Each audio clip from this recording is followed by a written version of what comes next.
இப்போ ஃபயர் ஃபாசில் பார்த்தீங்கன்னா நிறைய படம் நடிச்சிருக்காங்க, நிறைய படம் மணி இருக்கும், அதனால அடிக்கடி செக்அப் போவாங்க. அதனால தான் இவங்களுக்கு வந்து இப்போ தெரிய வந்திருக்கு இந்த மாதிரி ஏடிஹெச்டின்னு ஒரு டிசார்டர் இருக்கு. இல்ல ஆக்சுவலா வந்து ஃபஹத் ஃபாசில் சாருக்கு ஏடிஹெச்டி இருக்கானே எனக்கு டவுட். ஓகேங்களா? ஏன் அப்படின்னு பாத்தீங்கன்னா இப்போ ஏடிஹெச்டி நானே சொன்ன மாதிரி அட்டென்ஷன் டெபிசிட்டா இருப்பாங்க.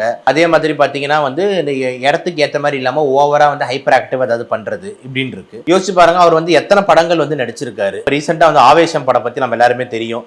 எத்தனை விதமான எமோஷன்ஸ், கிரையிங்கு, ஃபேஸ் ரியாக்ஷன்ஸை மாத்துறதுல இருந்து ஃபைட்ஸ்ல இருந்து எல்லாமே இவ்வளவு விஷயம் ஒருத்தர் பண்றாங்க அப்படின்னும் போது இதெல்லாம் ஒரு தானா பண்ணல. டேரக்டர் வந்து இந்த சீன் நீங்க இப்படிதான் நடிக்கணும், இந்த சீன்ல நீங்க இப்படி சிரிக்கணும், இந்த சீன்ல போய் இப்படி உம்முன்னு வச்சுக்கணும்னு இது கூட நிறைய ரீல்ல ட்ரெண்டிங்கா போயிட்டு இருக்கு.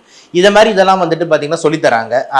அந்த சொல்லித்தர அந்த ஆக்ஷனை அப்படியே ஒரு செயல்படுத்தி நடிக்கிறாரு. அப்ப சொல்றத வந்து அப்படியே அவர் செஞ்சு பண்றாருன்னும் போது எப்படி அவருக்கு ஏடிஹெச்டி இருக்குன்றது எனக்கே வந்து ஆச்சரிய உரியாதா இருக்கு. தி சென்னை சில்க்ஸின் wow summer sale. Let the celebrations begin.